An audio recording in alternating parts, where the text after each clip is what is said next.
Everyone, আসসালামু আলাইকুম। Welcome Sadia কিচেনে। আজকে আমার রেসিপি পটলের দু পেঁয়াজু। তো এই পটলের দু পেঁয়াজুটা আসলে অনেকে অনেকভাবে পটল ভাজি করে থাকে। আজকে আমি আপনাদের সাথে ভিন্নভাবে একটু পটল ভাজিটা করেছি। তো আপনারা চাইলে আমার রেসিপি ফলো করে এভাবে রান্না করে দেখতে পারেন। তো ভিডিওটি যদি আপনাদের ভালো লাগে, লাইক শেয়ার কমেন্ট করে আমাদের পাশে থাকবেন, সাবস্ক্রাইব করে দিবেন। তো চলুন কিভাবে এই পটলের দু পেঁয়াজুটা আমি করেছি এটা আপনাদের সাথে শেয়ার করব। এই জন্য আমি কয়েকটা পটল নিয়েছি। তো দেখতেই পাচ্ছেন একদম সুন্দর সবুজ আছে সেই পটলটা নিয়েছি। এখন আমি পটলগুলো কেটে নিচ্ছি। পটলগুলো আগে খোসা ছাড়িয়ে নিব সবগুলো পটলের। পটল তো আমরা অনেকেই অনেকভাবে ভাজি করে থাকি। তো আজকে আমার রেসিপিটা একটু আলাদা, আমি সম্পূর্ণ আলাদাভাবে একটু আপনাদের সাথে শেয়ার করতেছি। আশা করি রেসিপিটা অনেক ভালো লাগবে, আপনারা ট্রাই করতে পারেন। তো দেখেন আমার খোসা ছাড়িয়ে নেওয়া হয়ে গেছে সবগুলো পটলের।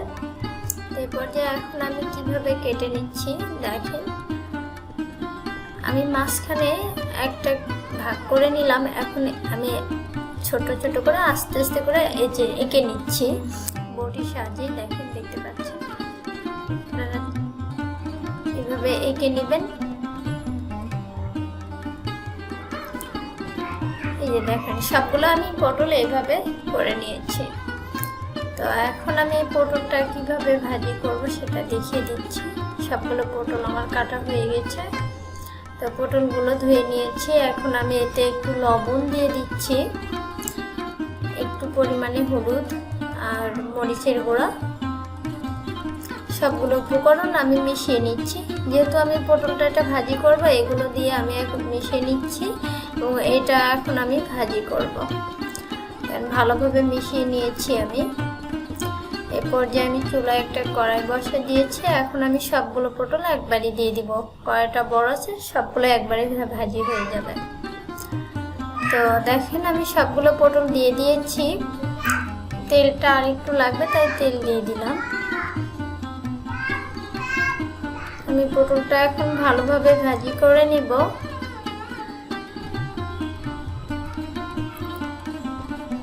সবগুলো পটল দিয়ে দিয়েছি, দেখতে পাচ্ছেন। অসম্ভব মজাদার একটা রেসিপি, সময়ও খুব বেশি লাগে না। এরপর যে আমার পটলগুলো আমি চুলাটা লোতে রেখে ভেজে নিচ্ছি, কারণ হাই দিলে পুড়ে যাবে, তার জন্য আমি লোতে রেখে ভেজে নিচ্ছি। তো এখন আমি উল্টিয়ে নিব। আমার পটলগুলো এক পাশে হয়ে গেছে, দেখতে পাচ্ছেন।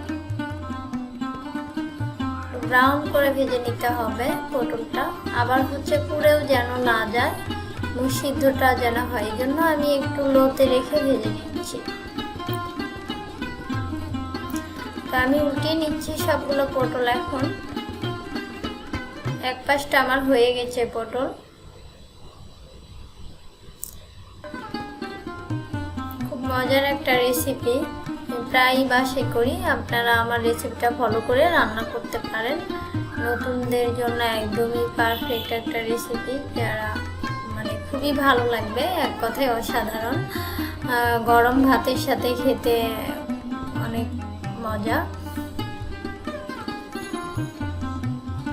তো আমার পটলগুলো আমি দেখতেছি হচ্ছে কিনা, তাই আমি বারবার একটু নেড়ে চেড়ে দেখতেছি এবং পুড়ে যেন না যায় এটা বারবার দেখে নিচ্ছি।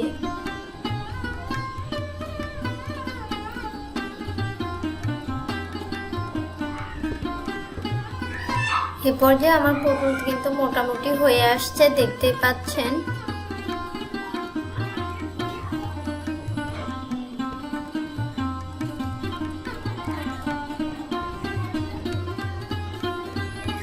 এখন আমি পটল যেহেতু আমার হয়ে গেছে, দেখেন আমি কতটা ব্রাউন করে ভেজে নিয়েছি। আমি পটলগুলো এখন উঠিয়ে নিচ্ছি। আর পটলের যে বাকি অংশে যে তেলটা রয়ে গেছে, এই তেলে আমি এখন এই পেঁয়াজ কুচিগুলো ভেজে নেব। এই পটলের দু পেঁয়াজু করার জন্য আমি যে এটা যেহেতু দু পেঁয়াজু, তাই পেঁয়াজটা একটু বেশি দিতে হবে। আমি পেঁয়াজ আর কয়েকটা কাঁচামরিচ কেটে রেখে দিয়েছিলাম, একসাথে দিয়ে দিচ্ছি। এখন পটলের যে ভেজে তেলটা ছিল, বাকি তেলটাতেই আমি পেঁয়াজটা ভেজে নিব। একটু পরিমাণে লবণ দিয়ে দিলাম। লবণ দিলে পেঁয়াজটা তাড়াতাড়ি নরম হয়ে যায় এবং ভাজিটাও তাড়াতাড়ি হয়ে যায়।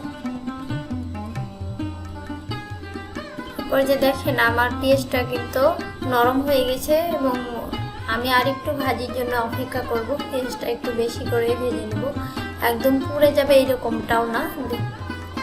দেখেন তারপরে আমি পটল দিয়ে দিব। তো এই পর্যায়ে আমি বারবার কিন্তু নেড়ে দিচ্ছি, পেঁয়াজটা যেন না পুড়ে যায়।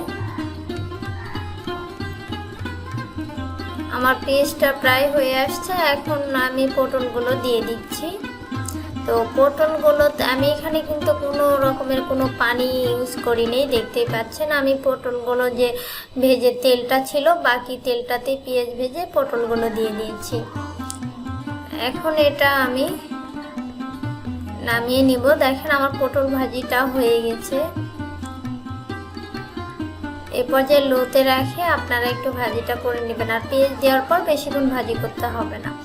তো আমার পটলের দু পেঁয়াজও হয়ে গেছে।